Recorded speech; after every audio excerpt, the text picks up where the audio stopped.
Once again, it seems like this is almost every weekend in 2024. We go 1-3 on the 3 best prop bets. The one coming through for us is the one I am probably most proud of, with Trey Ogden winning by decision at plus 155 over Kurt Holobaugh, completely shutting down the aggressive game of Holobaugh with some decent striking, good takedown setups, and eventually grinding him out from that top position, mainly from that half guard position, I believe it was, where he was really locking down and utilizing a lot of shoulder pressure to keep Holobaugh on his back.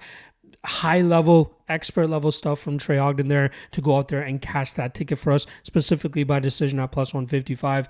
Very happy about that. The other 2 spots, not so much. Luis Padruelo by knockout, didn't have a prayer of hitting. Justin Tafa by knockout, minor mistakes from Tafa to go out there and give up these early takedowns to Carl Williams with horrible fight IQ, right? Throwing weird knees and high kicks and allowing Williams to take advantage of that by taking him to the ground. So very unfortunate there. We go 1-3. And then the long shot that I had for you guys was Mick Park in round 3 at plus 1200. If I'm being honest, I'm happy that he cashed for us as our lock of the night play, but I was underwhelmed by the fact that he didn't try to utilize his grappling a little bit more, which I believe would have slowed down Muhammad Usman and caused that round 3 prop to be a little bit more alive than it seemed in that tepid pace kickboxing matchup that they were in. I'm happy he cashed straight up, like I said, as the lock of the night play. Upset that we didn't get anywhere near him possibly cashing that round 3 ticket for us. But 1-3 on last week's 3 best prop bets. Let's try to go 2-3. Even better, 3 of 3, and maybe even cash that long shot for you guys as well.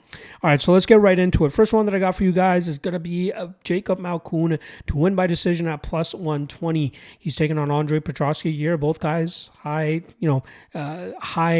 grapple heavy fighters, and the fact that they like to go out there and ready to put their opponents to the ringer with their wrestling and their jiu-jitsu. Petroski is dangerous early with the big power that he presents and that nasty choke game that he has, but I think Malkoun's ability to stay away from that will be there, and he'll keep up that high pace, high activity to cause Petroski a lot of issues, slowing him down and then making it look easier in the second and third rounds. There is a potential that Malkoun could get the third round victory here.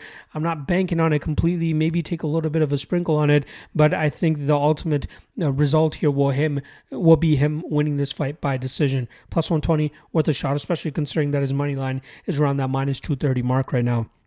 All right, second best prop bet that I got for you guys is going to be Ibo Aslan round 1 at plus 140. He's going up against a former opponent of him who handed him his first and only professional loss in Anton Troli. Now, if you guys watch that fight back, it was about 6 minutes of Aslan laying down a complete ass whooping on Troli until Troli was able to get him to the ground once he gassed out and eventually sunk in a rear naked choke under that 1.5 round mark.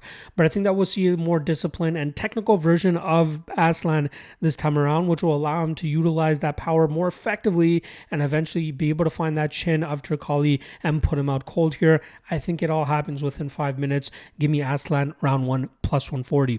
The third and final prop bet that I got for you guys is going to be Bill Algeo by decision at plus 115 as he goes out there and outworks Kyle Nelson over the course of 15 minutes.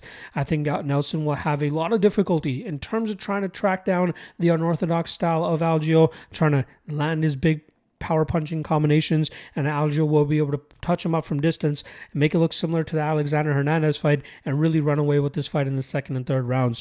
Give me Algeo by decision plus 115.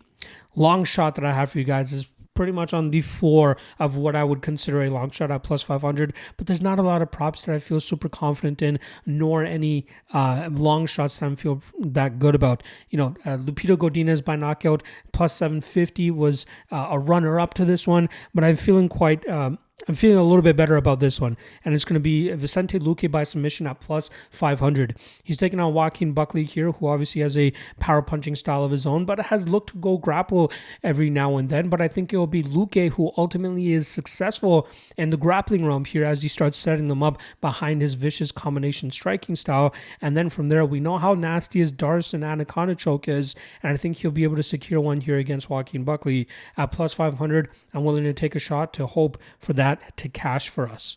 there you guys go. 3 best prop bets for UFC Atlantic City. That is a wrap on the content for the YouTube for Atlantic City this weekend, other than the immediate reaction podcast I'll be dropping as soon as the card concludes. So make sure you guys come back Saturday night after the fights, roughly an hour or so after they wrap up, as I'll have it posted for you guys at that point, and you guys can get my immediate reaction to every single matchup as it concludes, as well as the props and odds that catch for every single fight, so you can see which spots were the ones that we should have been honing in on. All right, good luck on our action this weekend, folks. A lot of regional MMA going down this weekend as well. Good luck on that. Otherwise, I'll see you guys Saturday night. Peace.